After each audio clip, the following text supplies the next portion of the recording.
Ukraine போரின் போது ரஷ்ய ராணுவத்தில் இணைந்து பணியாற்றிய 26 இந்தியர்கள் உயிரிழந்துள்ளதாக வெளியான தகவல்தான் அதிர்ச்சியை ஏற்படுத்தியுள்ளது. இந்த விவகாரத்தில் ரஷ்யாவுக்கு இந்தியா கொடுத்த பதில் என்ன, விரிவாக பார்க்கலாம் இந்த காணொளியில்.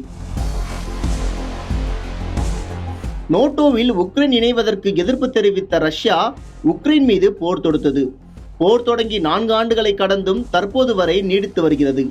இரு நாட்டுக்குமான போரில் ஆயிரக்கணக்கான மக்கள் மட்டுமின்றி இரு நாட்டு ராணுவ வீரர்களும் பலியாகியுள்ளனர். இந்த போரை முடிவுக்கு கொண்டு வர அமெரிக்க அதிபர் ட்ரம்ப் களமிறங்கினார். ஆனால் போர் முடிவுக்கு வந்த பாடில்லை.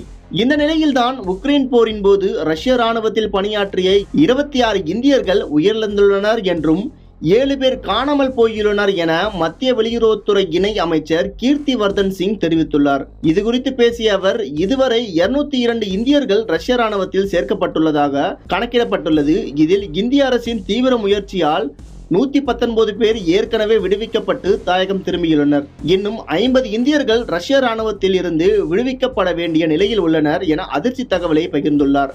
தொடர்ந்து பேசிய அவர், இந்திய அரசு தொடர்ந்து பேச்சுவார்த்தை நடத்தி வருகிறது. உயிரிழந்த 26 பேரில் 10 பேரின் உடல்கள் இந்தியா கொண்டு வரப்பட்டுள்ளன. 2 பேரின் உடல்கள் குடும்பத்தினர் அனுமதியுடன் ரஷ்யாவிலேயே தகனம் செய்யப்பட்டுள்ளன. உயிரிழந்த மற்றும் காணாமல் போனதாக கருதப்படும் 18 பேரின் உடல்களை அடையாளம் காண அவர்களின் குடும்பத்தினரின் DNA மாதிரிகளை ரஷ்யாவுக்கு அனுப்பி வைக்கப்பட்டுள்ளன என்றார். இந்த விவகாரத்தில் இந்தியா ரஷ்யாவை தொடர்ந்து வலியுறுத்தி வருகிறது. மீதமுள்ள 50 பேரையும் பாதுகாப்பாக மீட்க நடவடிக்கைகள் எடுத்து வருவதாக உறுதியளித்துள்ளார்.